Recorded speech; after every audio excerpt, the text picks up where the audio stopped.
This video is sponsored by Squarespace. This video is a breakdown of you and your life using RPG mechanics, including character builds, stat systems, multipliers, min-maxing, amongst others. Use the chapters below to navigate, but also I recommend just watching the video linearly from beginning to end because a lot of these interact with each other. Get ready to put this video in the background of whatever chore you're fucking doing because that's fucking right, RPG video. This is gonna be your new favorite podcast background noise video, so enjoy. Okay, so starting with character build. So if life was an RPG, the single most important thing would be your character build because the build determines interaction outcomes, right? So a build is basically, if you don't know, it's the distribution of points, habits, traits, resources, and learned behaviors that kind of like shape what actions are available to you and how expensive those actions are. So one example of this would be, imagine there are two players and they're receiving the exact same quest, right? So the quest might be attend a networking event with 80 strangers. So for player A, these might be your stats, which means the estimated difficulty of this quest would be moderate, versus player B, which might have like higher intelligence stats than player A, but maybe your charisma is at like 2, in which case the estimated difficulty of this quest would be extreme. So exact same quest, but because of your build, it's gonna vary in difficulty, and you, my friend, already have a character build in real life, whether you realize it or not. So some common builds you might have might be like an academic build where the intelligence is really high, the discipline is pretty high, but maybe the other stats are kind of low. Or maybe your build is kind of like a people pleaser, so your charisma is high, but like your courage is really low. Or you might have something like a burnout build, which is you maxed out all of the stats except your health, which is at like 5 points. So now that I've shown you some common character builds, let's really get into like the nitty gritty, right? So each character build is made up of its stats, right? So let's talk about the basic stat system. So in RPG terms, a stat is an attribute that belongs to the character itself rather than like equipment or inventory, achievements, currency. Those aren't stats, but things that are stats might be like intelligence, charisma, health, discipline, courage, creativity. Those are stats because they're attributed to the character themselves. So the stats basically determine what your character is capable of, and then resources, which are not stats, determine what the character has access to. That's the difference. So as we just mentioned, these are going to be the core stats. So let's break each of these down individually. Starting with health. So health influences the character's energy regeneration, recovery speed, stress resistance, injury resistance, and longevity. If you're high in like a health stat, then this can unlock high output playstyles, athletic quest lines, and also it reduces burnout risk. And then the second stat is intelligence. So the intelligence stat influences learning speed, problem solving, pattern recognition, and information processing. If you have a high intelligence stat, then this can unlock academic quest lines, technical careers, and more complex skill trees. The third one, charisma, influences first impressions, persuasion, networking, and likability. And if your character is high in charisma, then this could unlock leadership roles, romance quest lines, social opportunities, and easier party formation.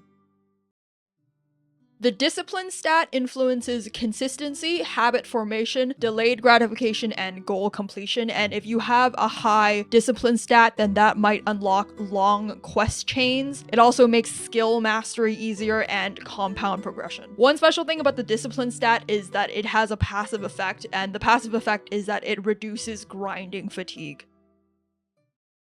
Next, we have the appearance stat. So the appearance stat influences first impressions, attraction, social perception, and confidence. If you have a high appearance stat, then that unlocks certain romance paths, halo effect bonuses, and also easier social onboarding. One note about the appearance stat is that this stat has strong diminishing returns after mid-level investment into this stat. So we're going to talk about this more later in the diminishing returns chapter, so you can skip to that in the chapters if you want to.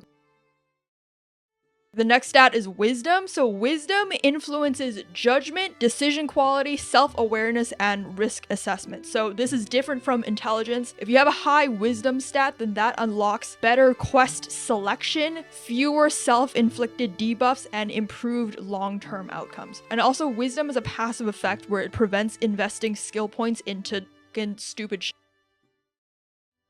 So the next stat is courage. So courage influences risk tolerance, initiative, action under uncertainty, and resilience to failure. If you have a high courage stat, then that unlocks career changes, entrepreneurship, relocation quests, and also high risk, high reward content. One passive effect of a high courage stat is that this reveals quests that other players might not know about or never attempt. And then the final stat is creativity. So creativity influences originality, idea generation, taste, and creative output. So if you have a high creativity stat, then this unlocks artistic quest lines, innovation paths, and alternative solutions. And one passive effect of the creativity stat is that it allows for non-standard playstyles. So that's a breakdown of all of the stats. Now, technically, if the video was going to be a full RPG breakdown of life, then that would obviously be bigger than just character stats, because you'd also have things like currency, equipment, reputation, quest lines, skill checks, random events, party members, right? Blah, blah, blah. And that is way too much content for one video. So this video is going to focus on character stats. Maybe in the future, I'll do other videos. We're going to focus on character stats because if your stats are bad, it doesn't really matter how much currency or how much gold you have or like what equipment you have, because you're still going to be playing the game on hard mode, basically. And also, once you understand how the stats work, you can start noticing hidden mechanics that most other players might miss. So this entire video is really about one question, right? Which is like, what kind of character are you trying to build? And one thing I noticed while writing this video is that a surprising number of people are in the middle of trying to re-specialize their build, or like trying to get their character to do something else that it previously wasn't doing. So it might be that you just graduated and you're trying to get your first job, or you just quit your job and you're starting a business, or you need to pad out your resume and portfolio, anything like that. Maybe you're trying to brand yourself in a different way. And one of the annoying things about doing a rebrand is that eventually you do need somewhere to actually put the evidence that you've done it, which is why I think today's sponsor Squarespace is going to be really useful for you. So if you don't know, Squarespace is a website builder that makes it really easy to like make a portfolio, a personal site for your brand, for your business. If you're trying to get a new job and you need evidence of past projects, you need a website, use Squarespace. If you're trying to be a business owner, you need a website, Squarespace is good for that. I have a website that I made with Squarespace, and my favorite part of it is that you don't actually have to know how to code to set your website up. They have a ton of templates that are already up and ready for you to use, so you just pick one that you like, and then once you pick one, you can still customize it any way you want. And the editing is also really easy. Again, you don't need coding because they have a drag and drop editor, which means you just like pull things around. It's incredibly intuitive to use. Another really good thing is that every template and every site has pre-built layouts. So for example, they have one for like the landing page or an about section or a portfolio section, which makes it even easier to just kind of like slot your pictures in, slot your text in, and it's done. So if you're ready to get started, head to squarespace.com/crystal for a free 14-day trial. And when you're ready to launch, save 10% off your first purchase of a website or domain using code CRYSTAL. Cool, so the next thing that I want to talk about is trade-offs. So trade-offs is an idea in RPGs, which is that there is no perfect build, right? So one of the most important RPG mechanics is opportunity costs. So what that means is every point that you allocate somewhere is a point that is unavailable elsewhere, right? So for example, time spent on activity A can't simultaneously also be spent on activity B. AKA, every point that you invest into one of these stats is a point that you can't invest into another stat. So for example, let's suppose you receive 10 skill points this year, right? So you can invest them into health, intelligence, creativity, appearance, right? And the most important thing is that all of these points must come from somewhere. So a player who invests heavily in the intelligence stat might progress slower in charisma. Or if you invest very heavily in appearance, then you might progress slowly in like creativity. You see what I mean? And the issue with a lot of self-improvement systems, aka self-improvement advice in real life, the issue with these is that a lot of them implicitly assume that every stat can be leveled simultaneously, right? So when they talk about progression, they talk about it like it's additive in nature, but this is actually a mistake that players make, because in practice,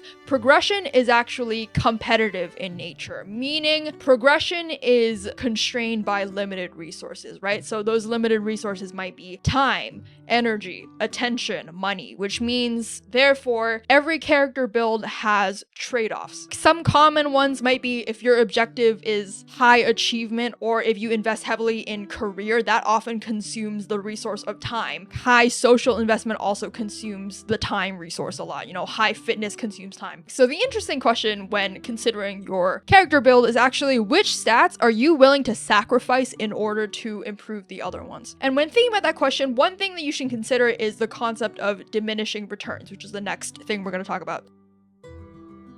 So we're going to use the appearance stat as an example because it's like a hot topic, right? So if you're taking your appearance stat from like a 20 to a 60, that can dramatically change gameplay, right? Because it improves first impressions, it improves attraction, it improves social interactions, and it might unlock opportunities that might not have existed to your player before. But on the other hand, concept of diminishing returns, if you instead take your appearance stat from like a 90 to a 100, that usually isn't going to create the same effect. Like the stat is still increasing obviously, but the return that you get on each additional point is much smaller than what you would have got if your stat was much lower and you brought it up to like a mid-level. And that same pattern appears across almost every major stat. So for example, going from your intelligence stat being like a 20 to like an intelligence 50 is going to be very transformative, right? But if you take your intelligence from like 90 to like 100, that's going to be really impressive, but it's going to be much less noticeable. Another good example is charisma. If your charisma is at 20 and you take it up to like 50, that's going to unlock entire dialogue trees, right, that you previously didn't have. But if you take your charisma from like 90 to 100, that's probably just going to make your strong build slightly stronger. I would say this is probably one of the biggest mistakes that players make, which is that you continue investing points into stats that are already highly developed while neglecting stats that would actually generate much larger returns.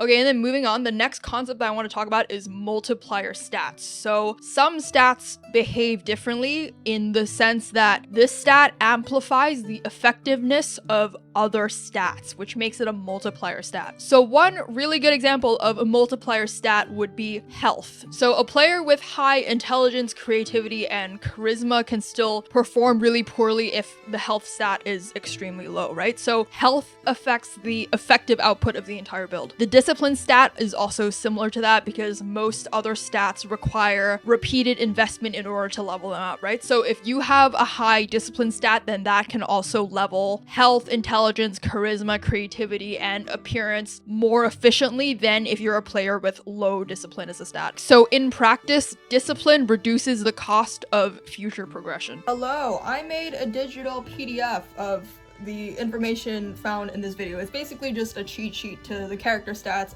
If you're interested in that, the link is in my up there, down there. It's in my coffee shop basically. Yeah, it's in my shop. Thank you. Go buy that. Charisma is another multiplier stat. So one function of charisma is that it improves social interactions, right? But another function is that it allows access to other players. So other players might be mentors, collaborators, partners, friends. So a high charisma player gains access to assistance that's unavailable to like a low charisma build, which dramatically accelerates progression. And then the last multiplier is going to be courage. So courage is a bit different because courage is a quest unlocking multiplier. So many opportunities in the game don't actually have a stat requirement, right? Instead, they have an acceptance requirement. So what I mean by this is the opportunity already exists within the game, but the player simply has to attempt the opportunity, right? So high courage players therefore gain access to quests that might remain permanently unavailable to low courage players. So after all of that, you should understand that multiplier stats are often more valuable because they don't just flatly add power, but they also increase the effectiveness of the rest of the build.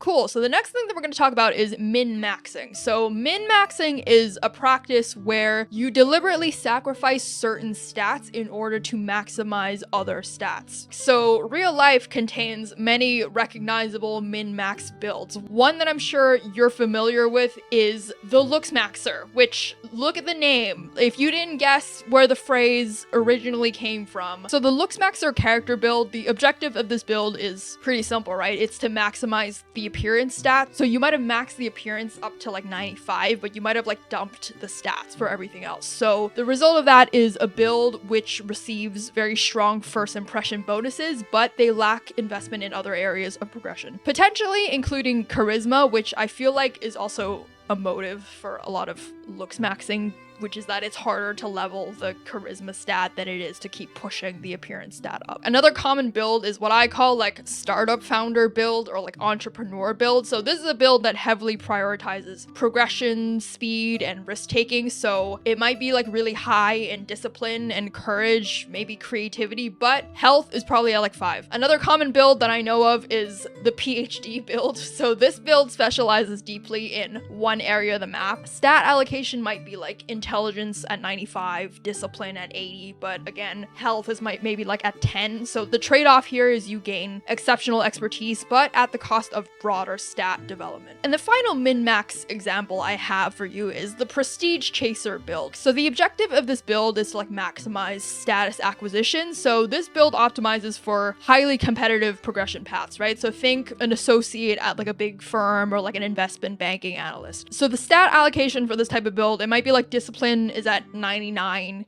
Your intelligence is probably like really high as well, like at 90, but your wisdom might be just kind of like mid or like low, because being high in wisdom is not the same as being high in intelligence. Being high in wisdom means that you occasionally ask yourself, do I actually want this? Like, do I actually want this life? Which is not necessarily useful if you're trying to like bill 3,000 hours this year. And obviously, again, for this build, health is at like 10 to 15 points. It's just a given. Also, I'm going to put an asterisk on this build in particular in that I want to say this build is one of the most susceptible to respecing later on in the game.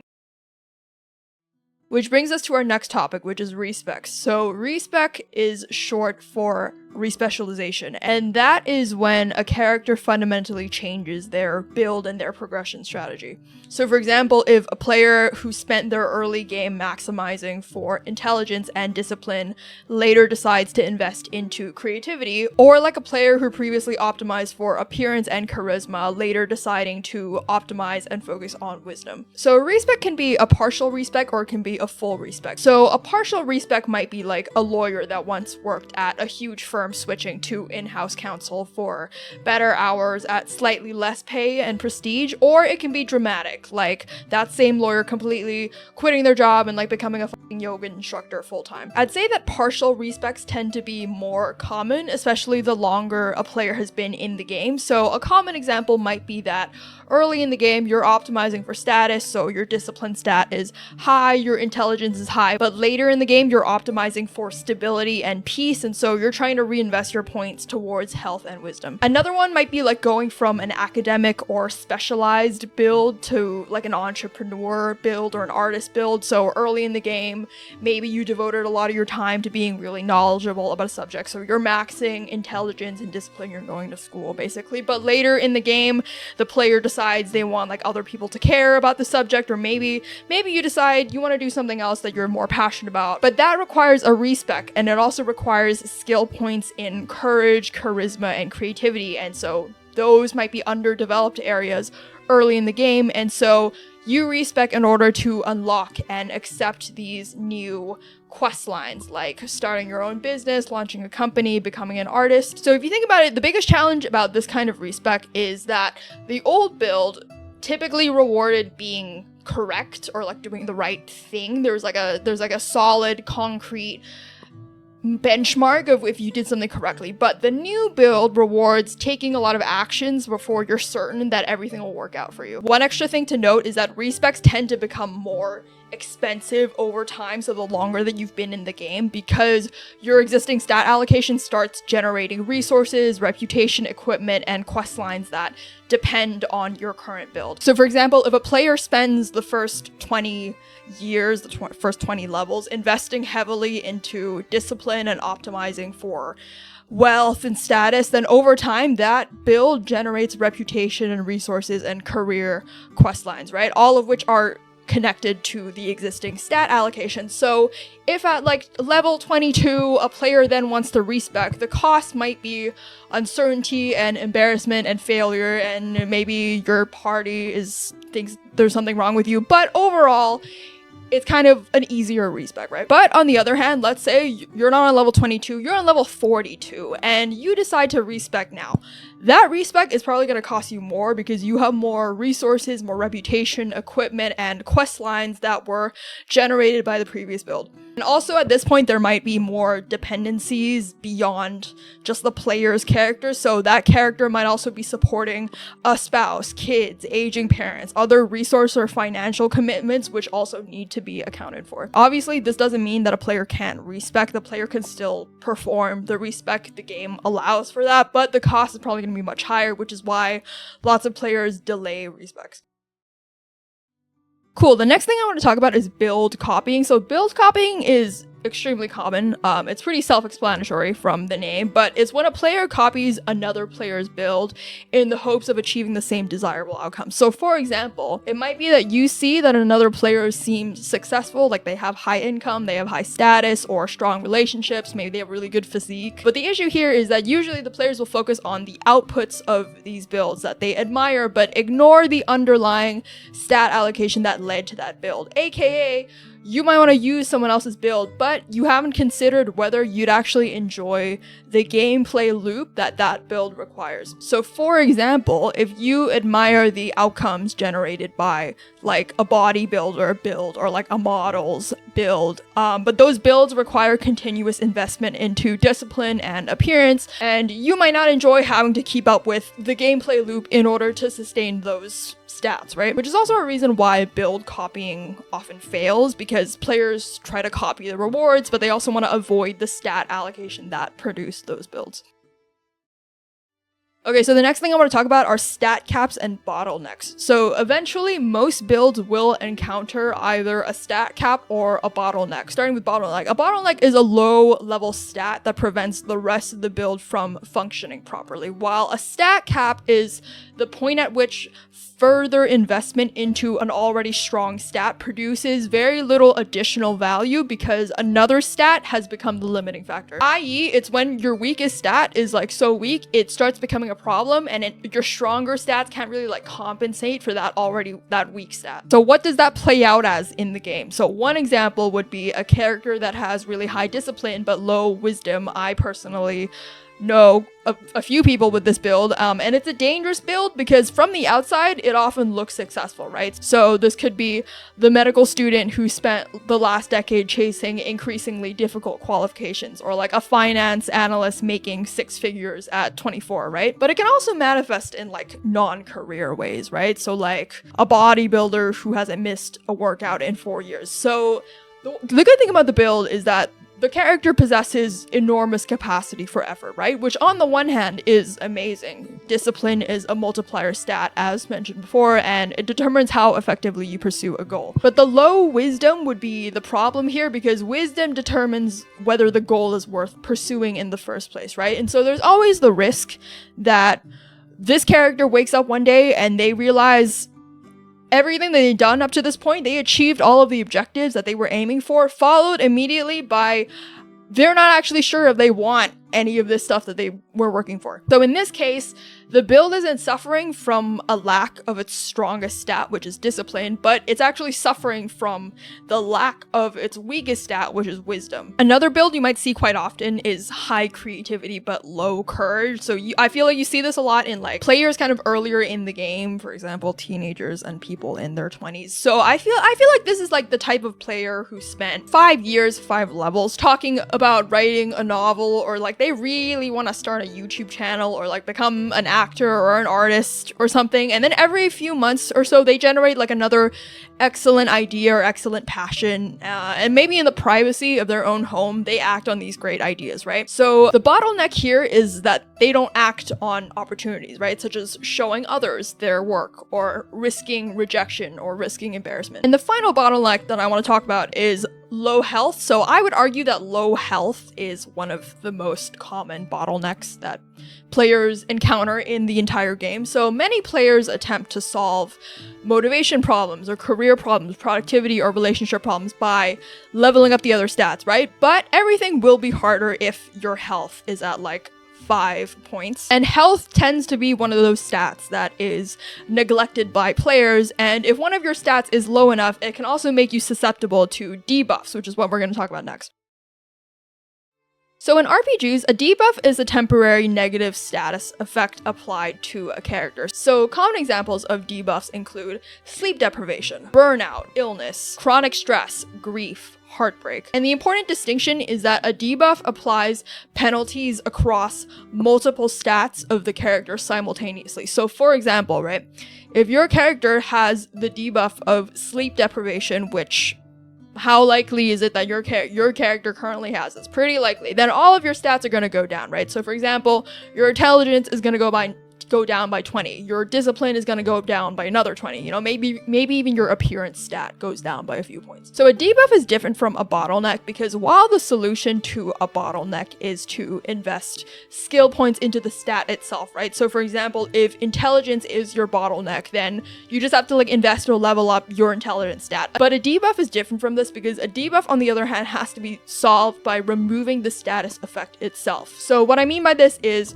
for example, right, again, taking sleep deprivation, if sleep deprivation is a debuff, then it's applying -20 to your intelligence. The solution here is not to grind more intelligence to balance out the penalties that your stat is currently suffering from, right? The solution would be to remove the debuff itself, right? To remove sleep deprivation. Similar example, if burnout is applying -30 to your discipline, then the solution is not necessarily to level up your discipline stat, right? The solution is to remove the burnout debuff first. Only when the debuff is removed does the underlying build begin performing normally again. Fortunately, most debuffs are temporary, but unfortunately, some players spend years trying to level up their character while several debuffs are still active, and they don't seem to fully be aware of this. But fortunately, again, the opposite mechanic also exists, right? AKA buffs.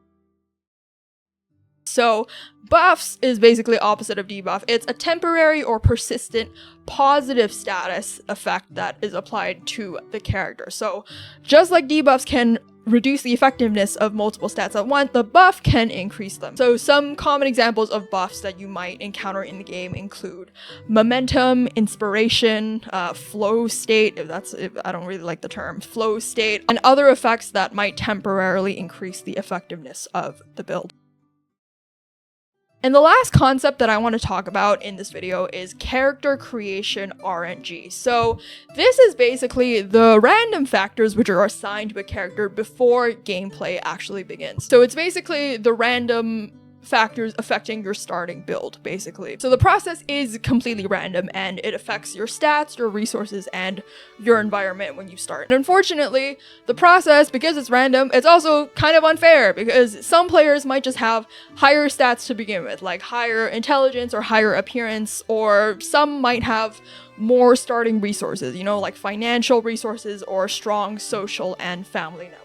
And also your environment. Some players might just be placed in a beginning environment that rewards and makes it easier to progress later in the game, while others are placed in environments that might actively interfere with it. So this all affects progression and gameplay before the player has made any decisions. And the important thing to note is that none of these are chosen by the player, right? And they're just assigned randomly during character creation, and they can have a substantial impact on the difficulty of the game, especially early on. A lot of player discourse and disagreements can become easier to understand once you realize that different players don't all start with the same character sheet, resources, or difficulty modifiers. So that concludes the basic character sheet mechanics for if life were an RPG, but we haven't even talked about the game yet, which would involve quest selection, party composition, win conditions, play styles, difficulty settings, which obviously will need a different video, so subscribe so you know when that's coming out. And also, let me know, comment below what you think your character stats are and why. And I hope this video does well because it was geeky as shit.